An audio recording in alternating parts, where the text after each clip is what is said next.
Suara Hati, renungan hari ini, Kamis, 11 September 2025. Topik, penjaga umat Tuhan. Dan jangan lupa saudaraku, untuk membagikan renungan ini kepada orang lain, agar mereka juga mendapatkan kekuatan rohani di dalam Tuhan. Kiranya saudara diberkati oleh Tuhan kita. Nas renungan kita hari ini, Yehezkiel 3 ayat 17, Hai anak manusia, aku telah menetapkan engkau menjadi penjaga kaum Israel. Bila mana engkau mendengar firman dari mulutku, peringatkanlah mereka atas namaku. Saudaraku, pada masa dahulu, penjaga itu bertugas untuk menjaga, dan ditempatkan pada pintu gerbang wilayah, atau di sebuah menara tembok untuk memberikan tanda peringatan kepada orang-orang di dalam kota. Biasanya mereka ditugaskan untuk melindungi kota atau sebuah kerajaan, atau juga menjaga kebun anggur, atau ladang, atau padang rumput.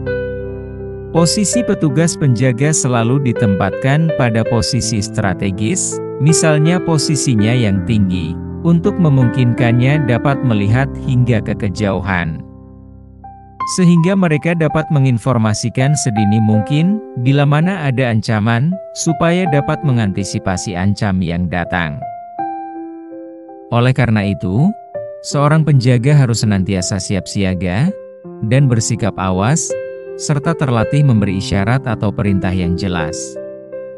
Karenanya, keselamatan banyak orang tergantung pada mereka. Peran inilah yang ditugaskan Tuhan untuk dilakukan oleh Yehezkiel bagi umat Israel di pembuangan Babel. Yehezkiel menjadi penjaga bagi umat Israel, memperingatkan dan menegur kesalahan mereka, mengingatkan umat Israel agar kembali mau kepada Tuhan.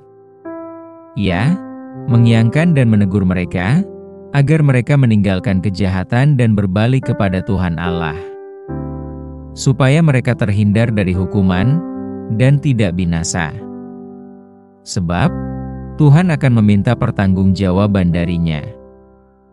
Tetapi masa ini, apakah tugas penjaga itu saat ini hanya menjadi tanggung jawab orang-orang yang disebut petugas penjaga saja?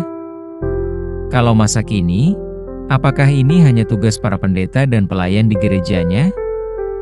Memang benar saudaraku, ada tanggung jawab yang lebih besar bagi para pelayan Tuhan.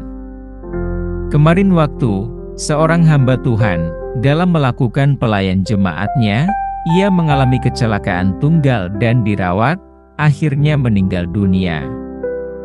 Ia meninggalkan seorang anak dan istri. Saudaraku, pada masa penantian ini, semua orang Kristen dituntut untuk menjadi penjaga bagi orang-orang yang dikenalnya. Bila mana kita ada mengetahui teman kita melakukan kesalahan, kita wajib menegurnya dan tidak membiarkannya atau bersekongkol dengannya, apalagi menggosipkan orang lain, agar kita dan teman kita terhindar hukuman Tuhan. Tegurlah mereka dengan kasih Tuhan, serta membimbingnya ke jalan yang benar. Saudara-saudara, kalaupun seorang kedapatan melakukan suatu pelanggaran, maka kamu yang rohani, harus memimpin orang itu ke jalan yang benar dalam roh lemah lembut, sambil menjaga dirimu sendiri, supaya kamu juga jangan kena pencobaan. Galatia 6 ayat 1. Yang dimaksud kamu yang rohani, adalah kamu yang telah mengetahui yang baik dan yang buruk.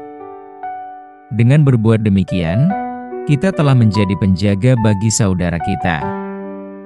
Amin. Topik doa kita hari ini, untuk keluarga hamba Tuhan yang ditinggal meninggal dalam pelayanan. Salam sejahtera saudaraku, Tuhan Yesus memberkati kita.